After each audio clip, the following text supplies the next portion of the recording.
Hey, it's you, man, from KC95 here. Good evening and welcome to Toasted Tavern.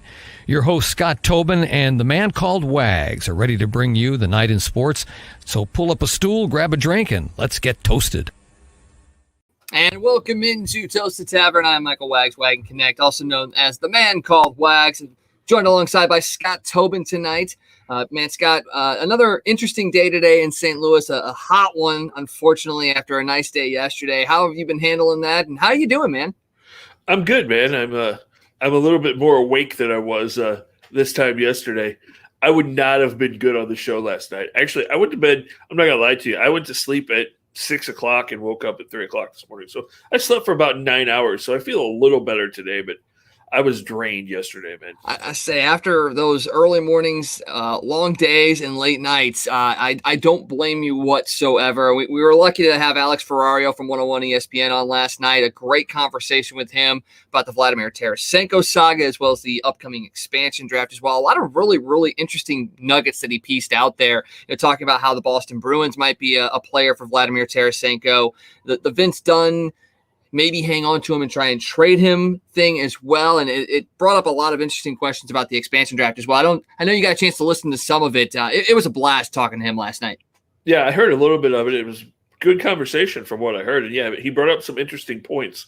So it's going to be interesting to see what happens with the Blues. Their offseason is going to be really interesting and pretty crucial to how this team goes forward the next couple of years. Yeah, the championship window is still open. There's a lot of interesting and compelling moves that are going to have to be made. We'll talk a little bit more hockey a little bit later, potentially. We got a lot to talk about tonight. The Cardinals, the Royals, the Chiefs as well. And we also have a guy getting back into the Octagon this weekend that I think we're a little surprised he's still continuing to fight. We'll talk a little bit about Conor McGregor a little bit later. But we got to get to it right away because it's the one pressing thing going on right now. And it is the showdown at Wrigley this weekend. And unfortunately, game one today, it sucked. It really, really sucked. The Cubs, a 10-5 victory today over the Cardinals. Wade LeBlanc went 3 innings, gave up 3 earned runs. Not terrible. And really the bullpen held together for a little bit. And then it blew up, and the Cardinals just could not secure the win today. I mean, the offense didn't wake up too early enough, and it just a 10-5 loss to a team that up till a couple days ago was on an 11-game losing streak. I mean, I really don't even know what to say anymore. It's almost like you hope the All-Star break can just get here and maybe they can get themselves right. Yeah, I mean, you knew it wasn't going to be easy today with Kyle Hendricks pitching. I mean, he's average most of the time except for when he pitches against the Cardinals, and then it's like Cy Young's out there. And I mean, it's been like that his whole career against the Cardinals. They've just had a really tough time. And the score of that game isn't indicative of the game itself. You go back and look at that game, that first inning, LeBlanc almost got out of it. Cubs had the bases loaded, 2 outs. Jock Peterson hits a little flare to right field, and Dylan Carlson comes in and dives and actually catches the ball. And as he's sliding and tries to bring his glove up, the ball flips out of his glove and lands in front of him on the ground, and all 3 runs are able to score. So, I mean, they were inches away from getting out of that first inning with no runs scoring at all. And then, Cardinals came up in the top of the third and fought back. They had 4 hits in that third inning. They got RBIs by Tyler O'Neill and Yachty, which it's good to see Tyler O'Neill healthy enough to be back in the game today. He hit a couple of balls really hard. It was just a weird game for the Cardinals. I mean, I don't know if you saw the highlights, but you go back in the first inning, and Paul Goldschmidt hit a ball down the line that could have been a double that somehow was fan interference, and they called the batter out, which isn't something that you normally see happen. Normally, the batter gets awarded a double or something. So, just things didn't start out well from the Cardinals from the very get-go. And then, like I said, they tried to fight. And, when you have to get into that bullpen in the 4th inning, because LeBlanc, he just didn't have it today. He didn't have control of his fastball. He walked 3 or 4 guys, hit a couple of guys. He just didn't have control, which is what he does well. And then you get into the bullpen, and, it was kind of a mishmash going through there. And then, you get to the 7th inning and it's 4-2 and you think, okay, we got a shot. And then Genesis Cabrera comes in, and some people think that guy is one of the 3 main guys in our bullpen. He scares me to death every time he comes out on the mound because you don't know he doesn't know where the ball's going. And he walked 2 guys, he hit a guy to start the inning, and then it just snowballed from there. And then you bring Junior Fernandez in, and he gives up a three-run double to Chris Bryant, and then he gives up a 2-run homer to Patrick Wisdom. And so then, the Cubs have a huge lead, and the Cardinals tried to fight back. I mean, Matt Carpenter came up and struck out in the 8th inning with a couple of runners on, killed a rally, which I'm not going to rip on Carpenter too much because he has had a couple of big hits here lately. And then, the other guy that everybody wants to bag on in St. Louis and don't think he should be on the field anymore, Paul DeJong, comes up in the 9th inning and hits a pinch hit 2-run homer and cuts the lead to 10-5. And, like I said, the game was closer than the score dictated, but a tough one. They've got to figure out something with this pitching, and I don't know how John Mozeliak still has a job, man, to be totally honest with you. It's definitely frustrating for sure. And just kind of looking at Hennis Cabrera, the last 5 outings, he's pitched 3 1/3 combined, giving up 7 hits, 5 earned, a home run, 6 walks, and 5 strikeouts. So, you take today out of it, the 3 runs, he's really given up 2 earned runs over his last 4 outings. But it's more so the fact that he just struggles at Wrigley. And the last time he really kind of blew up was against the Cubs on June 11th in Chicago. A third of an inning, 3 hits, 2 earned runs. Essentially, it cost the Cardinals the game. And it seems like it's the mystique. We talked about it a little bit. I talked about it a little bit last night about it. It's Wrigley Field. For some reason, the Cardinals, regardless of what the record actually says it is, they just cannot play at Wrigley. And then add in the fact that, when it's on national TV, for some reason, there's even more magic against the Cardinals. And I know this is coming from someone from St. Louis, and this is probably a homeristic kind of take to it. But for some reason, it's just Wrigley Field does something to the Cardinals that makes them inept. I know they've struggled this year, but this is a Cubs team that is right alongside with them as far as not being all that good. And yet we sit here and give up 10 runs to them. And yes, 5 of them were in 1 inning. I get that, but I always get scared when the Cards go to Wrigley Field. And that's why, when they've ever matched up in the playoffs, that's the worst for me because you got national TV, Wrigley Field, and it's the playoffs. I just write those games off essentially. Yeah, you're right. Wrigley's been a tough place for the Cardinals to play for a long time. Even when the Cubs were bad, it was always a challenge going up there and playing in Wrigley because that the Cubs are going to be amped up to play the Cardinals. And, part of it is the weather conditions in that ballpark. You never know what it's going to be like. And then you also have to adjust to playing more day games. Players get kind of out of a rhythm and stuff when they go up there because they're not used to it. And, just there's a bunch of things that contribute to that. But, yeah, Wrigley's always been kind of a iffy place for us to go play. And this year it's really been tough as we're 0-4 at Wrigley this year. Oof. So, it's not been good. And, the Cardinals, again, like we talked about, you've got to do something with this pitching staff. I mean, Mozeliak went out and made a big move today. They signed a free agent pitcher. He came in, 34-year-old. You know what he did with the very first batter that he saw? Hit him in the head with a 97-mile-an-hour fastball. When even the Yankees don't want him, and they've had some pitching issues as well, you know that it's just coming off of the scrap heap. You're just trying to fill a spot. I mean, is it a sense, and we talked a little bit about this earlier this week, are we just kind of patching things for the next couple of days till we get to the All-Star break and to kind of reevaluate where this team is at? And then after that, maybe you go out and move, because they moved Carlos to the 60-day DL. You don't have some of these other guys available to pitch right now. Is it really just kind of a Band-Aid until the All-Star break? They reevaluate. Maybe they bring a guy up. Maybe they actually make a trade and then come out of this into the second half per se, kind of fresh. I would love to say yes, but we know better. Yeah, but I mean, looking at John Mozeliak's track record, I don't know what to say. And I know baseball's changed in the last 10 years or whatever, but what does it say that, in the early 2000s and the mid 2000s, Walt Jocketty was always able to find somebody somewhere, whether it was Woody Williams or Chuck Finley or, bringing Andy Bennis back from the heap, or Jeff Weaver, think all the reclamation projects that Jocketty was able to find and ended up being huge. Kyle Loesch. I mean, you can just go down the list of guys that Walt Jocketty was able to find over the years. And it just doesn't seem like John Mozeliak is able to do that. Whether, it's almost like Mozeliak is too, and we've talked about this too many times. It's like, okay, well, I told everybody that our pitching was good enough, and I'm not going to be proven wrong, so I'm not going to make any moves to do anything. We're just going to ride through it, and if I hear one more time, well, we can't do anything to jeopardize our future. We can't jeopardize the future. We can't trade prospects. Well, you can talk about prospects all you want, but what good is it doing you when you hold on to those prospects and you see what Genesis Cabrera and Ryan Helsley and Junior Fernandez and Rondon and these guys are doing right now? I'd much rather have a proven pitcher coming out than one of these guys. And I know sometimes it bites you in the butt and fans get all upset and say, oh man, Randy Arozarena, look at Randy Arozarena. We can't trade prospects. Look what happens. Well, look at Randy Arozarena's numbers this year. They're not great.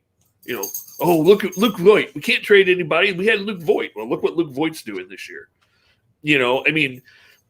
People see somebody do something for 2 or 3 weeks, and they're like, oh my God, this is the greatest guy ever. How could we have traded Paul Goldschmidt to get, we gave up Luke Weaver, you just got to be able to, you've got to sometimes say, okay, yeah, this might hurt a little bit in the future, but, we've got a chance to win right now. And, Nolan Arenado, and you've got Arenado and Goldschmidt and Yachty and Wainwright. And, you don't want to waste these guys' prime years because you're thinking about what could happen 2 or 3 years down the road. It's just frustrating because it seems like we've heard this same spiel from Mozeliak for the last couple of years. And we all got excited when he went out and got Goldie and thought, okay, maybe he's really going to step up and make some moves. But then it was like, okay, well, I got you Goldschmidt. I got you Arenado. What else do you want? I'm not doing anything else. That's it. Good luck. And that's the thing, back in the day, they basically, the Cardinals had to make a choice between John Mozeliak or Jeff Luhnow. And it felt like, I don't even know what it felt like, because it seemed like Luhnow was a jockey disciple and would have kind of done the same sort of thing. He was a prospect guy. He could see how growth was there. He could take a guy and see talent, figure out his path to the majors and go from there. He developed and basically nurtured the Cardinals farm system for so long, whereas it feels like, and I could be reading this completely wrong, it feels like Mozeliak is literally a DeWitt in a sense. You think about when you look at him, the DeWitts are not, striped shirts, ties, the business look. And that's what Mozeliak is. Whereas it seemed like Jeff Luhnow was a guy like Walt Jocketty. Yeah, he wore the striped shirt, but it was open at the collar. It was loose. He seemed like one of the guys. And I know you can't, that's not the end all be all, but it just felt like you probably could have continued that run of success that Jocketty had. And yes, at the end of Jocketty's tenure, he made some missteps. He really did. Did he deserve to be let go? Not sure, but it is what it is. I think the Cardinals had a bit of a misstep, and you're seeing it. If Mozeliak is a guy that's like, I'm not going to admit to one of my mistakes and look bad, that's coming from the top, because if the DeWitts are seeing this and they're going, well, we hired him, we don't want to admit the mistake and say we were wrong by letting him go. It comes down from the top, and then you go even further. And I'm not trying to bash on Mike Schultz, because I think he has done a decent job with what he's been given. But today after the game, basically saying, quote, we just weren't able to get close to get the back end guys in the game, end quote. It was 4-2 going into the 7th. How much closer do you want to get before you bring in your back end guys? It's not essentially the pitcher's fault, because they got you to the 7th. And yes, after 3 runs in the first, they only gave you 1 more run up in the next 5 innings. Your offense has to do something, and they're not. Well, and to say we didn't get one of our back end guys, isn't Cabrera one of their 3 back end guys? You had him in. He's the one who blew up. Yeah. I think Mike Schultz just running out of things to say because he's trying to cover his butt and trying to defend his players, which is what you want your manager to do, because this. There were 3 or 4 balls, and this has happened to this team a lot this year. There have been a lot of times where guys have hit just absolute missiles right at people. Things just haven't broke their way, and that does happen in baseball. But at some point, you've got to say, okay, we're just not playing well, and we've got to figure out a way to do something. We've got to make moves, and I don't know where they go right now. Today you look at it, the top of your lineup, Dylan Carlson was on base 3 times, Goldie was on base a couple of times, Arenado was on base. Tyler O'Neill was on base a couple of times. Again, it comes down to the bottom of your lineup not being able to produce. Although Harrison Bader did have a double today as well. I mean, they had 10 hits, I think. It's not like they didn't have guys on base. But they couldn't come through. Sosa came up a couple of times with runners on base, couldn't get a hit. And you had pinch hitters come up a couple of times before DeYoung's home run with runners in scoring position, and they couldn't produce, which goes back to the fact that your bench just is not good enough either. And so, there's a lot of things on this team that they're trying to compensate for that they're just at this point, they're not a good enough ball club in too many areas. You need to make, we talk about making a move. They need to figure out a way to make 2 or 3 moves. Yeah.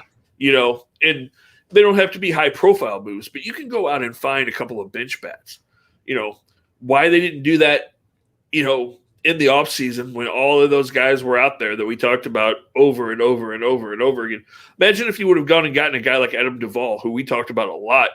What's he got? 16 home runs for the Marlins this year, playing part-time. Yeah. Imagine if you had that left-handed bat off your bench. But no, we've got Justin Williams. We're fine. We got Lane Thomas.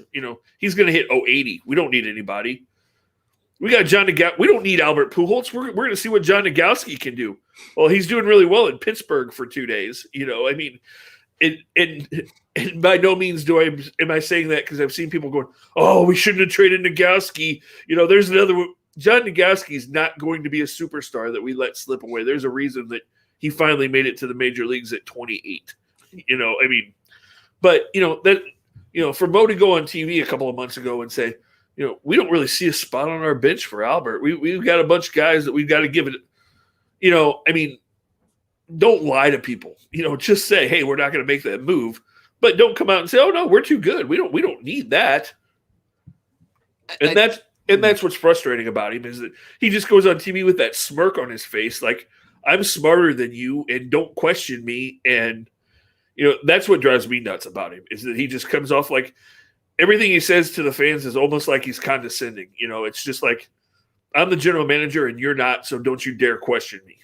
Yeah, it's a smugness. There's a definite smugness in his delivery and his interview skills that just, it rubs you the wrong way. And, you're just talking about it. The top of the lineup today, Carlson, 3 for 4 with a walk. Goldschmidt, 2 for 5 with an RBI and a run scored. Arenado, 1 for 4 with a run scored as well. But then after that, O'Neill 1 for 4, Molina 1 for 5, Edman 0 for 5, struck out twice, flied out twice, grounded out to the pitcher. Bader, the double and a walk. Edmundo Sosa 0 for 4, and then you had the pitcher spot as well. You had a couple of pinch hitters in that instance as well. They could not get the job done. For me, you look at it and you go, okay, this team is scuffling. They need a shot, an injection of something, and we've talked in the past about this. I don't care if it stunts his growth a little bit. I don't care if the Cardinals actually don't win any games because he's up here. You better bring Nolan Gorman's ass up here and install him at second base and just let him learn. Get up here and hit. If he makes some errors at second, oh well. He can probably make up for it at the plate. There's a couple other guys down in the minors that, maybe they're not major league ready right now, but sure as hell, bring them up.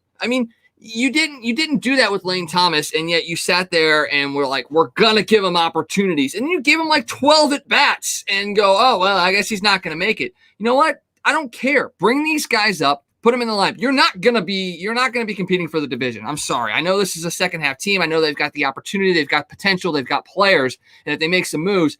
But right now, as this team is playing and constructed, they're not competing for a division. So if you're going to do that, bring up these minor leaguers. Get them into the system. We're going to talk about the Royals here in a second, potentially bringing up Bobby Witt Jr. He's mashing down in AAA as well. You got guys that are doing that in your system too. You talk about all this depth. You talk about all this stuff that, we got a lot of great guys we want to see. Then show it. Bring them up. You're not getting sellouts at Busch Stadium right now anyway. So if that's maybe by bringing these guys up here, people will be intrigued and actually want to go to the games. Right now, you're not getting that because there's no intrigue with this team. No, you're absolutely right. And you talk about bringing the young kids up. Well, just think about 2018 when Mike Schultz became the manager and this team did make that run in the second half and almost got themselves to the playoffs. Who were big parts of that? Harrison Bader. You brought him up and you let him play. You traded Tommy Pham. Bader started playing and did a lot. He had a really good second half. Tyler O'Neill showed up for the first time and hit some home runs. You brought all the kids up from the bullpen. That was when you brought Dakota Hudson up, and you brought Ponce up, and you brought Gomber up, and you put them in the bullpen, and you put them in the rotation. That's when they basically cleared their whole bullpen out at the trade deadline that year and just started over. And that team did. They caught fire, and they almost made the postseason. And that's not the only time they did that. I can remember going back to like 2008, they were struggling. And in the second half, they brought up Brendan Ryan, and they brought up Ryan Ludwig, and they brought up Rick Ankiel. And that team caught fire, and they made a run. They didn't make the postseason, but they made it exciting, and fans were back into it again. And then the next year, they were in the playoffs. Same thing in 18. You make that run in 18, and then 19, you're back in the postseason, and you go to the NLCS. So, why not bring up Liberatore and C? Why not bring up Gorman and C? Yeah, I know they're young and they're raw. But like you said, it's not working with what you've got right now. And if you're not willing to go out and make moves and bring somebody else in, then why not find out what you have so that okay, these guys, we've seen these guys for half a season. They should be ready to go next year, or they're not. They've got to go back to the minor leagues, and we've got to go make some moves to bring some people in here to fill roles going into next year. You have to do something. You can't just take this team and go, okay, well, here's what we've got, and roll with this the rest of the year, and then go into next year with all these questions, not knowing what you're doing with half of your rotation, your bullpen, your bench. Is Tommy Edman an everyday player? I'm still not sure. You have people wanting Sosa to play every day at shortstop. Well, you see what he's doing when he's playing every day at shortstop. He's hitting 220. And while he makes a dazzling play every once in a while, he's also making a lot of errors. And I know Paul DeYoung struggles a lot and has this year, but you also have that threat every time that he comes to the plate that he might lose a ball. And he plays pretty solid defense. So, you've just got to make some of these decisions and try to put a team together and see what can happen. And, like we said, if you bring a Liberatore or, you bring Gorman up here, you are going to light a spark in that locker room because you're going to bring that youth and that excitement, and it may fire some guys up. And, who knows what happens in the second half, especially like we keep saying, you play Milwaukee 12 times at the end of the season. If you're in striking, even if you're 6 or 7 games out, you're going to have a shot. That you are. And another person that the Cardinals might be able to maybe slide in, and, we talk about the scrap heap and, with Luis Garcia. Cole Hamels is going to hold a showcase on July 16th. And, I've been a guy, I've liked Cole Hamels. I think he had a very solid career. He's a very good pitcher. Do the Cardinals show up for this showcase? And if he looks good, do they pitch Hamels on coming to St. Louis? I think he'd look great in the Birds on the Bat. First off, I think he'd look great in the uniform. But if he looks good, would he be at least a stopgap for a couple of weeks, maybe, for the Cardinals to maybe get back into contention? Or do you think, let's stay away from him? If Cole Hamels can pick up a ball and throw it and get it to the home plate and be somewhere in the strike zone, sign him immediately. The guy's a veteran guy. His wife is from the St. Louis area. They own a farm in southern Missouri. He's familiar with the Cardinals. He's been linked to he's another guy that's been linked to the Cardinals multiple times. So I don't think getting him to come to St. Louis would be an issue.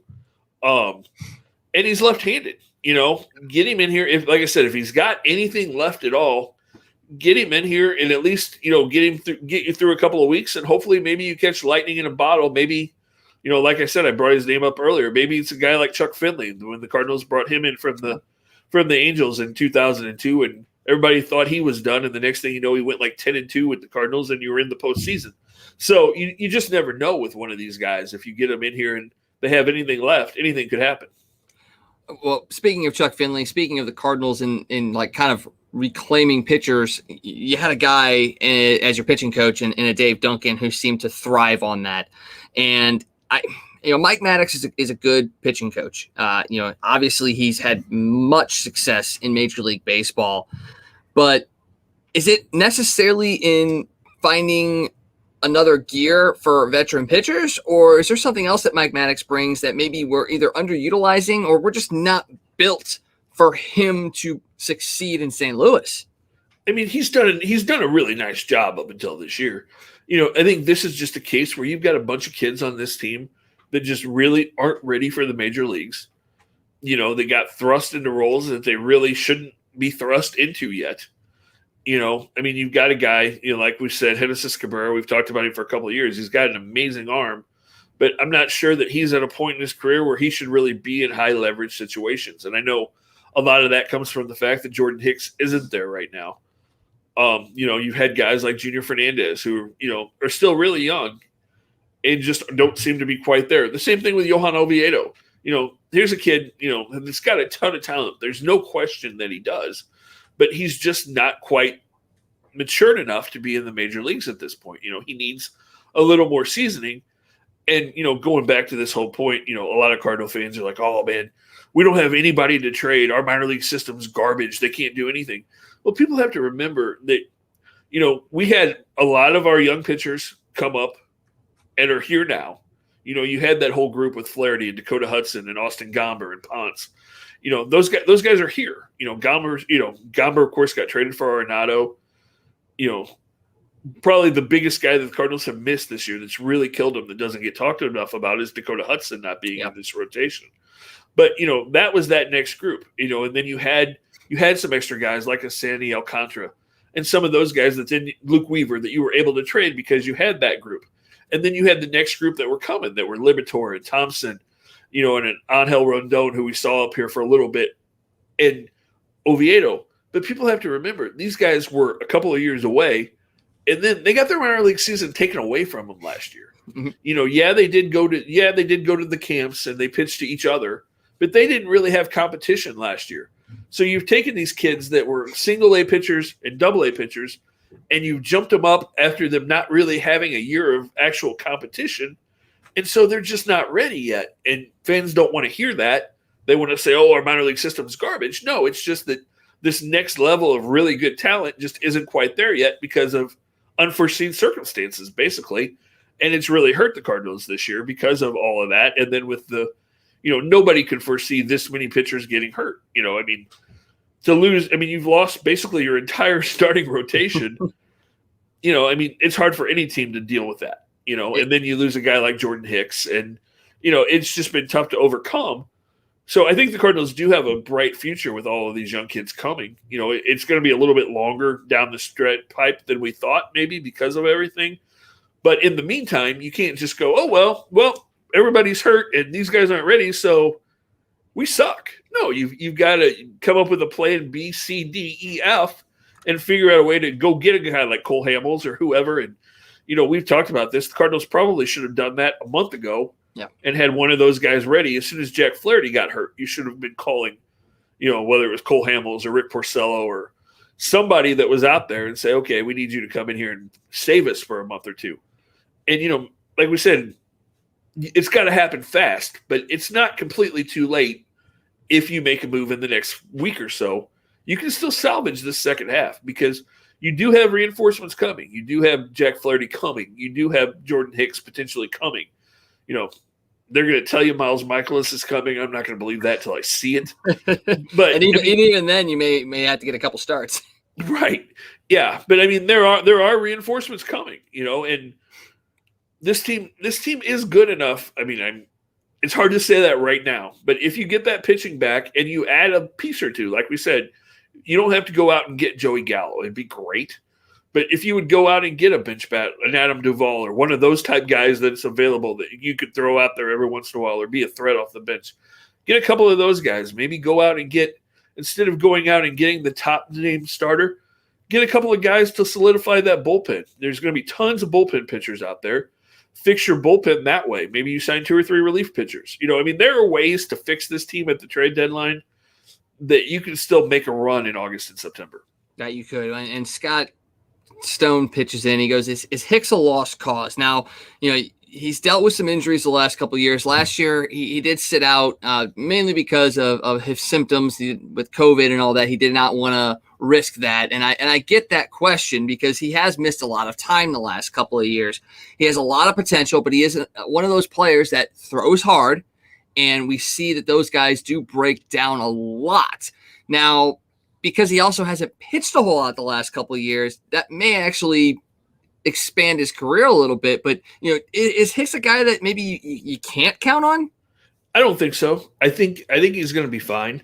He had a little bit of calcification with some of the scar tissue from his Tommy John surgery, which is something that happens. That happens to just about every pitcher after they have Tommy John, where they may miss a little bit of time. It's just unfortunate that it happened when he did, but it's nothing out of the ordinary that you really have to be worried about and be like, oh man, that's going to put him on the shelf for another year or two. He should, once this clears up and it's, he is starting to throw, he should be okay. Whether it's in August or September or whenever you get him back, he should be okay. And then you shouldn't have too many concerns about him going forward because structurally everything is fine. Well, that's good. That's good. Cause getting him out there is definitely something we need to do. And Scott, we talked a little bit about this earlier about the guys that Cardinals have traded away, and some of them have become really good players. I wouldn't say great. Arozarena's had moments. Alcantara has definitely been a guy that maybe the Cardinals wouldn't have minded having back, but you have to make moves to get guys in here, and I understand that. And Nogowski, yeah, it's been 2-3 games, so let's not go too crazy about losing out on John Nogowski. Well, even Garcia. He's had a great first half. Let's see if that holds up for the second half.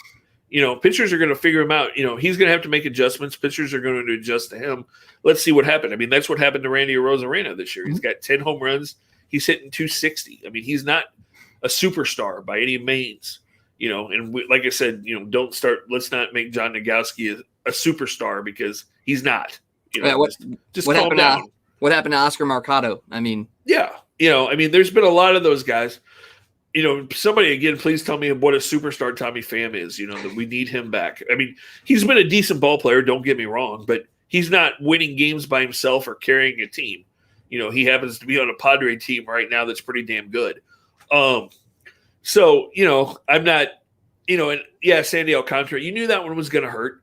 But, at the time, you needed a big bat. You needed Marcell Ozuna. And whether people want to hear this or not, Marcell Ozuna helps you get to the NLCS. And I know people want to discount that season and say, oh, they weren't that good because they got swept by a really good pitching staff in Washington. But he got you 4 games away from the World Series. He was part of that team. So those 2 years with Marcell Ozuna were not horrible in St. Louis. That they were not. And as far as Tommy Pham is concerned, he is an all-star strip club attendee. Just don't forget about that. He leads the league in stab wounds as well. That's true. Let's switch over to the Royals real quick because they're having a little bit of a worse season than the Cardinals, but it almost feels like it was actually kind of expected this way. They have their own sort of call-up that they are pondering as well. And, we talk about the Cardinals and their minor league system about having guys that you don't really know what they're going to bring. Yes, they have some talent down there and they're hitting the cover off the ball down there. But the Royals have a guy that seems to be a superstar potentially in the making, in Bobby Witt Jr. Do the Royals call him up after the break? He's batting .300, 40 RBIs, 13 home runs, 14 stolen bases, and 213 at-bats. The Royals as a team are batting .242 with 88 home runs. So is Bobby Witt Jr. going to be called up by the Royals? Please say yes, because he's on my fantasy team and I finally want to use him. I'm going to say yes because I picked him to win the American League Rookie of the Year before the season started. So, yeah, he needs to get up here. It'd be absolutely incredible. Like I said, I accepted a trade a couple weeks ago to bring him into my fantasy team. It's a keeper league. So I'm like, yeah, I'll take him now, sit him on the bench and have him for a couple years. But he was down in Springfield last week. He was just incredible. He single-handedly won a couple of the games for them. He did go down with an injury at the time, but he recovered pretty quickly. He's a guy that definitely bears watching. And when we go up to Kansas City in August, hopefully we'll be able to see him play against the Cardinals. That'd be nice. Wouldn't that be nice if he made his major league debut while we were out there? Oh, that would be pretty sweet. That would be amazing if he did that. And the Royals need it. They need a bit of a shot in the arm. But like I said, I think fans expected the Royals to kind of struggle again this year. And I kind of wanted to ask you a little bit about Mike Matheny right now, because obviously he's got a young team. It's his second stint as manager. As you've seen it over the last year and a half or so, does it look like he's learned from his mistakes in St. Louis? And do you actually see the Royals progressing nicely with him at the helm? I think he's done an okay job. I mean, he went out there knowing that it wasn't going to be an easy job these first couple of years. They've got a lot of young talent coming in Kansas City in their minor league system. We just talked about Bobby Witt, but they've got some pitching prospects as well, and they've got a couple of good young players on the team already. So I think Mike Matheny is in the process of building something in Kansas City. And so I think he has learned. I think he's kind of incorporated some of the stuff that he figured out while he was here. And from everything I've heard from people out there, it sounds like, he's popular in Kansas City. The players seem to like him a little bit more than they did here. He doesn't seem to be so it's my way or the highway, and you have to believe what I believe or you're not playing kind of stuff that he tried to pull in St. Louis. So, I hope he has learned, because Mike is a good guy, and probably one day he's going to be a Cardinal Hall of Famer, for his years as a player in St. Louis. So I hope it does work in Kansas City, and it's better for everybody in the state if both baseball teams are playing well. And while we're talking about Kansas City, and we just mentioned being out there, stay tuned to the show in the next couple of weeks, because we've got a pretty big announcement about our trip to Kansas City coming up here in about a month. So stay tuned in the next couple of weeks, because we'll be leaking some details here as we get closer. It's going to be a lot of fun, yeah. And speaking of Matheny, when he was hired on as the Cardinals manager, and about a year or so in, when people were griping and complaining, I basically pointed out that, he reminds me a lot of Tony La Russa in a sense, as far as his demeanor, his style, and things like that. And I know Matheny probably will not be a Hall of Fame manager. He will not reach the heights that Tony La Russa probably reached. But the eerie similarities between, La Russa's time in Chicago with the White Sox the first time around is his first managerial job. Same thing with Matheny and the Cardinals. It didn't go so well. But then La Russa did learn, moved to Oakland, and brought that team up the way he did, and obviously moved to the Cardinals and so on and so forth. I could see Matheny taking the same sort of path where, he had to learn. He was never a manager before that. He had to learn. He struggled. Yes, he had a golden goose given to him, essentially. Yeah, he didn't have Albert, but he did have a pretty good team for a couple of years there. I could see it being where he gets to the Royals, and after a couple of years of struggling, maybe they do turn a corner and maybe get back to the playoffs and maybe beyond. I could see that being the case there as well, because he reminds me a lot of Tony La Russa in that sense. And I could see him following the same sort of path and maybe not as much success, but you could see it in the same light with him. Yeah, no, there's definitely similarities. He spent, 4 years as a player with Tony, and then was around the team a lot as an advisor and stuff, those first few years after he retired. So, yeah, I mean, I'm sure a lot of Tony kind of rubbed off on him, and that's putting a lot of pressure on Mike, saying, I hope he wins close to as many games as Tony, because there's only 2 managers in the history of baseball that have won more than Tony. But yeah, I think you're right. I think Matheny's going to be a good manager. I think this stint in Kansas City is probably going to play out a lot better. And, if he makes, if he gets that team to the playoffs and rebuilds, they'll love him in Kansas City, because, he's taken a team, after those World Series teams of a few years ago, they were pretty down. And if he can bring that organization back up to the top and be the manager and, kind of right the ship, then he'll be pretty popular in Kansas City. Daddy certainly will. Okay, before we move on from baseball, I just got to get one more thing out there, and it's keep peanuts away from Tyler O'Neill. Do not let him eat anything that may contain peanuts, because if you didn't hear, that's kind of why he was out in San Francisco. He had to use an EpiPen to basically keep himself alive. Because of a mislabeled salad, of all things, a mislabeled salad. So, guys, do your best. Keep peanuts away from Tyler O'Neill. Just do it, because he has been a bright spot this year, and we really want to see him succeed and be healthy and successful this year. So keep him away from him. All right, let's jump up. Oh, one more thing before you jump. To all of those people that are Cardinals fans that are like, this team sucks, this team's horrible, Nolan Arenado's opting out. If you didn't see the interview, if you haven't heard the words out of his mouth, Nolan Arenado laughed and said, I love St. Louis. Have no idea why anybody's jumping to that conclusion. I love it here. I want to play the rest of my career here. I'm not leaving unless Mo tells me he doesn't want me here anymore.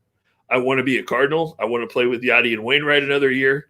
He actually said, I'm making my plea video right now for them to come back next year. But he said, no matter what happens this year, I'm staying. I'm not going anywhere. I love it in St. Louis. I want to finish my career as a Cardinal. So straight from the horse's mouth, he's not going anywhere. So everybody just relax.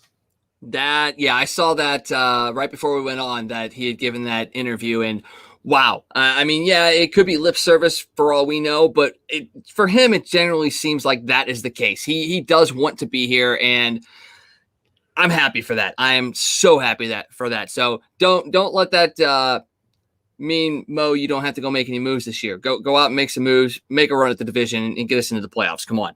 All right, let's jump over to the NFL because the Kansas City Chiefs are going to be dealing with something potentially course altering right now. We talked a few weeks ago about Frank Clark getting arrested for allegedly having a submachine gun in his car in LA.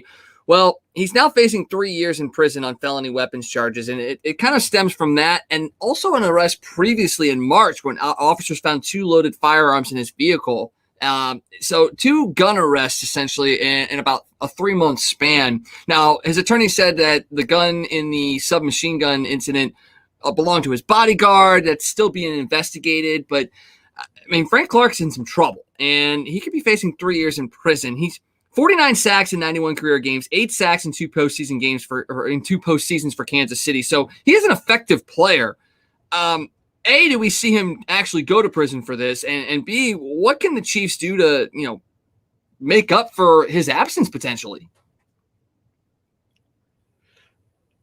It's hard to say whether he'll go to prison or not. With the money he has and plea deals and stuff, they may work something out. Is he going to get suspended and miss some serious time on that Chiefs defensive line? Absolutely. Man, that's a hard absence to make up for on this team because they didn't have a whole lot of pass rush last year other than Frank Clark, honestly. Other than when Tyrann Mathieu came from the safety spot and blitzed or something. Those were the 2 guys that really got the most pressure on the quarterbacks. So it's going to be a huge loss for this defense. Hopefully it's not the whole season, although it's kind of hard to imagine right now that it's not going to be at least most of the season, if not the whole season. And I'm sure that's not the biggest thing on his mind right now. He's thinking about not spending 3 years in prison. Yeah. But as a Chiefs fans, that's a pretty big blow. 3 weeks before training camp, that you're going to lose this guy. And, as good as that organization has been producing players, you got to kind of question Andy Reid's the people he's bringing in, because this isn't the first off the field issue the Chiefs have had over the last few years. It's about the 4th or 5th, and none of them have been real good. Guys like Tyreek Hill, luckily things worked out where it didn't look as ugly as it did at one point with him. But, Kareem Hunt, we saw how that all played out. We saw, like I said, there were the Tyreek Hill issues. Now the Frank Clark thing, there's other issues in the Chiefs organization with Andy Reid's son and the issues that he had right before the Super Bowl. And so, and I know, they're grown men and you can't really control what happens off the field. But, when you keep having incident after incident after incident, it's kind of a bad look as to what you're bringing into your organization. It really does. And every organization is going to have a story here, a story there, but it does seem like almost year in and year out, the Chiefs have that. And I'd have to go back and look at his time in Philadelphia as well. It's very possible that there's that as well. You brought Michael Vick in, but I can't remember off the top of my head if that was during Andy Reid's time. It was. That's post what happened. And it was more about reclaiming his name and things like that. So he definitely maybe looks at it as bringing in reclamation projects and maybe trying to make them better men. But if that's the case, the stories would hopefully end. Whereas at least now in Kansas City, the stories are almost beginning. Although Frank Clark has had arrests in the past as well, so it's not like it's totally out of character for him. But right. Yeah, it's a really, and like you said, with his son especially, that does make you go, I don't know. And you hate it because Andy Reid is a good guy. I like Andy Reid. I think he is a good coach and a good human being and a good person, but maybe a little questionable in his judgment as far as, I can save these guys in a sense. And maybe that's part of it. You hate, like you said, everybody likes Andy Reid and he's a good person, but maybe with the issues he's had with his own family, over the years with his sons having some issues, maybe he does look at some of these guys and think, okay, these are troubled guys. I can bring them in here. I can straighten them out. We can make this work. And, unfortunately, like we said, we can't control what grown men do in their free time. And it's not just the Chiefs. I mean, we see this stuff happen in football and basketball. I mean, every sport and all walks of life. So it's not, you can't just condemn them. But yeah, it's been a tough few off seasons for the Chiefs. Just, as good as that team is, it seems like there's always a little bit of something that kind of tarnishes the off season, or you have a question of, is this guy going to be here? What's going to happen with this? And so, it's we'll see what happens, but it's definitely going to be a big blow to that defense. And we talked about how tough the AFC was going to be anyway. It's going to be hard for them to find a replacement for the quarterback pressure and just the defensive tenacity that Frank Clark brings to that team. For sure. And, we talked the other night about maybe a guy like Larry Fitzgerald coming into Kansas City. That might be a good thing, not just for on the field, but maybe off the field things as well. And Patrick Mahomes seems like a guy that is kind of in the same mold as the Larry Fitzgerald. Yes, he's a little bit younger. Maybe he still needs a little bit more time to mature in that leadership role as far as life lessons. But if you were able to bring in a guy like Larry Fitzgerald, I think that would be a huge step in the right direction for maybe helping these guys. And it would be a good combination. Andy Reid does bring in guys that he feels he can help. Well, now he has a guy in Larry Fitzgerald that maybe can assist in that as far as the on the field, off the field player stuff. Because, Andy Reid, long time since he's played. So, it's a different world. You bring in a guy like Larry who is in it still. That might be another piece that could help them along the way. Yeah, absolutely. So it's going to be an interesting training camp and preseason to see how Kansas City rebounds from this. Most definitely, and hopefully we'll get a chance to catch that in action ourselves. A couple other things in the NFL. Jerry Rice, Hall of Famer Jerry Rice, who holds a lot of records, believes that if he played in the league now, he would have doubled his career numbers. What is that all about? You know what? I don't know if doubled, but I think they'd be higher just because of the rule changes in the league. Secondaries, defenses can't play as aggressive, as physical as they used to. So receivers are able to get open and things happen down the field. Plus the fact that quarterbacks are so protected now, that opened up the game. Plus, you got to remember that for most of Jerry Rice's career, it was in the 80s where a lot of teams were still running the ball more than they were passing the ball. It hadn't really transitioned to, nobody was throwing for 5,000 yards when Jerry Rice played most of his career. So, the game's transitioned to more of a passing game. So while doubling it would be just astronomical numbers, I do think his numbers would be bigger if he played now. Man, imagine having a guy like Patrick Mahomes throwing to a guy like Jerry Rice. That would be, we could do that in video games, no question. Those are some video game numbers for sure.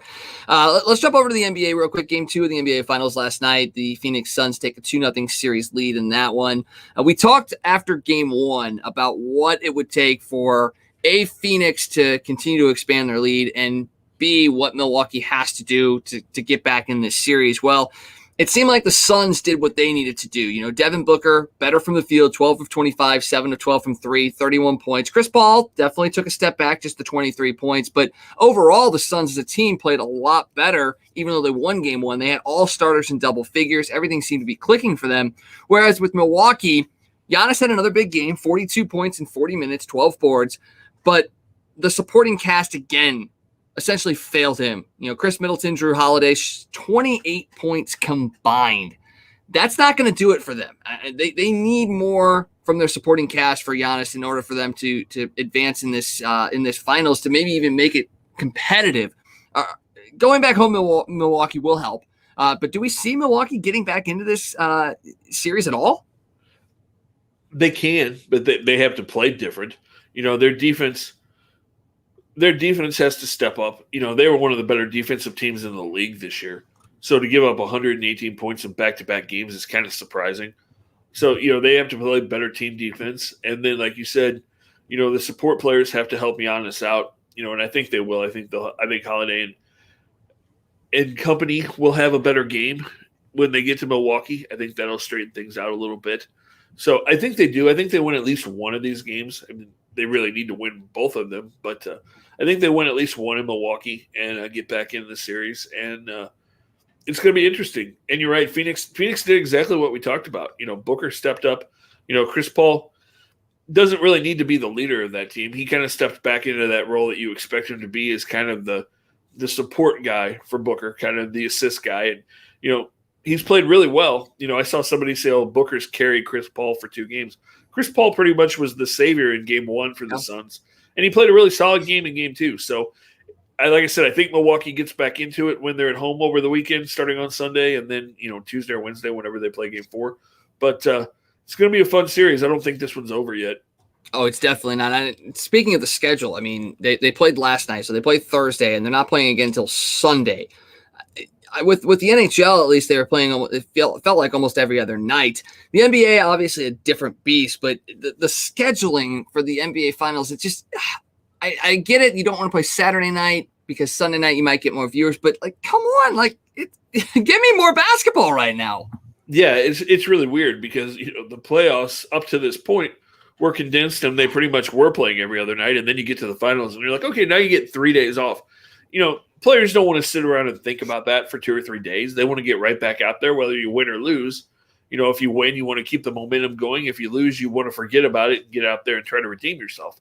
So, yeah, it's weird. I guess it's about TV, although, are they going to get great ratings on a Sunday night? I don't know. But I agree with you. Three days off in between games is crazy at this point when there's nothing else really going on other than baseball.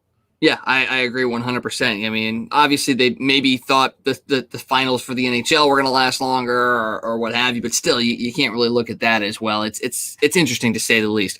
All right, one more topic before we get out of here tonight, and it's one that I'm still not 100% versed on, but I've actually enjoyed some of the fights that I've seen in recent years, and it's the UFC. I'm starting to get into it a little bit more, and mainly because it was Conor McGregor back in the day, 4 or 5 years ago when he, kind of had his rise. It was like, okay, everybody was talking about McGregor. He had great fights and all that stuff. Well, over the last 5 years, he's kind of been out of the limelight in a sense, outside of the Floyd Mayweather fight that the boxing match had generated a ton of money for sure.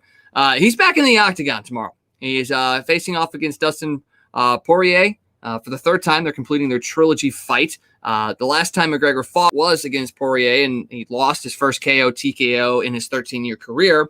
Hasn't looked great, but he does feel like he could possibly win again. And if he does win, he'll get set up for a lightweight title match against Charles Oliveira. I'm once again trying to learn this now. I really want to get into this. So he still has a chance to get back into this, but I'm really interested to see what kind of McGregor we get. Do we get the McGregor that started off 9-1, was a force to be reckoned with, was a media darling in a sense, or do we get the guy that is now one of the highest paid athletes in the sport and really in sports in general, and a guy that doesn't necessarily have to be fighting, but is fighting more for legacy and pride? I mean, who do we think we're getting in this fight tomorrow, and are you going to be watching as well? I'll be honest, I haven't watched UFC in quite a while. Conor McGregor, like you said, isn't the same guy that he was. I'm not sure that he's fighting for legacy or pride. I think he's fighting for a paycheck. And his fame, the Conor McGregor name, the kind of that image got out there, and then he decided he was going to be the bad boy, and we saw his run-ins with the police and different things over the last few years. And he's almost a cartoon of himself at this point. And here's what I'll say. If Conor McGregor wins tomorrow night, then yeah, he's probably in line for a lightweight title fight. If Conor McGregor loses tomorrow night, don't be shocked if in the next 6 months you see him show up in the WWE, because that's been in the background and been rumored for a couple of years now that at some point in the very near future that's where Conor McGregor was going. Brock Lesnar's there. I can see that being some kind of match that they would make a ton of money, both of them, in that. So if McGregor loses, the WWE thing probably happens faster. If he wins, then he's in line for a fight. But either way, it's a big payday for Conor McGregor. Well, if you watch the McGregor-Mayweather boxing match, it was obviously a little bit staged, and it wasn't probably a true legitimate boxing match, but he did hold up pretty well. Could you see him also going that route where maybe, because we're starting to see this with the YouTube celebrities, the Paul brothers and all that. Especially if he loses, you said the WWE, do you think you could also see him maybe try and lining up some more of those boxing matches to make more money? I mean, he just sold his liquor company for like $600 million. So I don't think it's a matter of he needs the money, but just to keep his name in the limelight. Could you see him doing something along those lines as well? Yeah, it's possible. It's possible. I almost think you'd be more better off to go to the WWE, because as crazy as it sounds, that's almost more legitimate than him doing the boxing thing, or, doing that stupid thing that Floyd Mayweather did a month or so ago with one of the Paul. I don't even know which one of the Paul brothers it was, but that farce of a boxing match that they had, that Mayweather pretty much just held him up the whole thing so he didn't fall over, so that they would both cash a check. Hey, I mean, honestly, I might do the same thing. I don't know if I'd risk getting punched in the face by a guy like Mayweather, but then again, Mayweather also doesn't swing a whole lot. So, No. It's been really intriguing, I'll say the least, as far as those are concerned. And just like you, I don't know who the Paul brothers are. I don't even know how to tell them apart. I don't even know why they're famous, but they're doing them. They're doing them, and they're making money, and I can't really fault them for that. But this is just I don't know if it's a turning point for the UFC, because they do have a lot of marketable stars. They do have a lot, and I'll say this: it is swinging a little bit more towards the women's side of things for sure. I almost feel like the women's side of things is a little bit more popular than the men's UFC at the moment, but that just from me reading stuff and kind of catching up on the apps and things like that. Yeah, and I mean, that kind of shifted a little bit when you had Ronda Rousey still there, and she was, the baddest woman on the planet, who, like we just talked about with Conor McGregor, we saw Ronda Rousey jump to the WWE and make a ton of money, and apparently she's going to go back there at some point, although she's pregnant right now. So, but yeah, probably not anytime soon. You never know, though. Sometimes they have the babies and then they're right back in the ring. So we'll see what happens. That's true. What Alex Morgan with the U.S. women's soccer team, I think she was back out a couple months after she had her child. So, yep. I mean, it's the will of an athlete, and you got to love that drive for them. All right, so we got the Cardinals in prime time tomorrow night. You got them facing up against the Cubs. I believe Adam Wainwright's on them. Oh no, KK's on the mound tomorrow night. Adam Wainwright gets the Sunday game. What are we expecting from tomorrow's action? Are we hopeful, or are we just crossing our fingers that we don't shit ourselves? I'm hopefully crossing my fingers that something good happens. I don't know what to expect, man. There's so many questions there. I have no idea, to be honest with you. That's not what fans want to hear, I'm sure. Make sure you join us on Sunday for Toasted Blues. Tom Franklin, Mason, and myself will be back with you to talk about the Tarasenko saga, expansion draft, and much, much more. And Scott, what do you got going on tomorrow? I know you got something really cool going on. What do I have going on? Oh, that's how out of it I am. I'm like, wait a minute, what am I doing tomorrow? I'm actually hosting a coach's show on KLPW out in Washington tomorrow. We're going to be interviewing a bunch of the local coaches. Football, basketball, some American Legion coaches. It's a show they do every Monday or every Monday. I don't even know what day it is, Wags. Why are you asking me to talk right now? I'm sorry. Every Saturday. And so I will be hosting that tomorrow from 8 to 10. And you can check it out if you're in the Franklin County area, out west of St. Louis, a little ways. It's on AM 1220 or 93.2. Or you can go to the KLPW app and you can listen to it anywhere you are. So go check me out in the morning, because I'll be somewhat coherent trying to talk some high school sports tomorrow morning. Well, and high school sports are going to be getting started here sooner than we think. We'll have high school football, among other things. So we gotta get ahead of the train there and really start pumping it up. And I talked last night about it. I don't know if you got a chance to hear or see the news about Kellen Thames going to SLU. He committed last night, and super excited for that. That's really interesting to me that he's going to go. So does that, because everybody thought he was going to Mizzou. Well, does that change things to maybe since he's going to SLU High, does that push him more towards Travis Ford when he graduates? Well, it's because Corey Tate is an assistant over at SLU, and I believe I want to say it's his godfather, or there's some familiar relationship there with Corey Tate. So, and Corey Tate was a Pattonville graduate, and Kellen is a Pattonville player. He's about ready to break the all-time scoring record there as well. So I think there's a little bit more family connections there. And, Travis Ford's done a great job at Salute. He's done a phenomenal job. And we talk about Conzo Martin, who's done a great job as well. But I don't know, maybe the tide is shifting slightly as far as recruiting. Maybe SLU is taking a little bit of a lead on Mizzou. Yeah, although I would think his dad would push him pretty hard to go to Mizzou. That's weird, though, that he would leave. His dad was his coach at Penn. It's just odd that he would change schools, leave his dad as his head coach. But I saw Kellen play last year, and as good as his dad Kelly was in high school and college, this kid's got the talent. He's going to be right there being one of those kids that's just as talented as his dad was, possibly. And for people that don't remember, his dad Kelly was the freshman of the year in the Big 8. Holy cow, really dating yourself there. But in 1993, he was the Big 8 freshman of the year, and then torn his ACL and was never quite the same after that. But he had quite a high school and college career, won a couple of state championships in high school, and Kellen's following definitely in those footsteps. Yeah. We'll see how that plays out over the next couple of years as well. Can't wait to experience that. We want to thank you guys for joining us this week. You can catch the Alex Ferrario interview on our Facebook page, or go to our anywhere you can get your podcast and catch that as well. We'll be back with you guys Monday, and like Scott said, maybe we'll have some news coming out in the next couple of weeks as well. So make sure you stick around for that. For Scott, I am Wags. Thank you guys for joining us tonight. Have a great weekend, and hopefully the Cardinals win the next 2. We'll see you next week. Hey, it's U-Man here from Casey. For all your sports news, catch the Toasted Tavern with Scott Tobin and the man called Wags, weeknights at 9 p.m. You can follow Toasted Tavern on Facebook, Twitter, Instagram, and YouTube. Let's get toasted.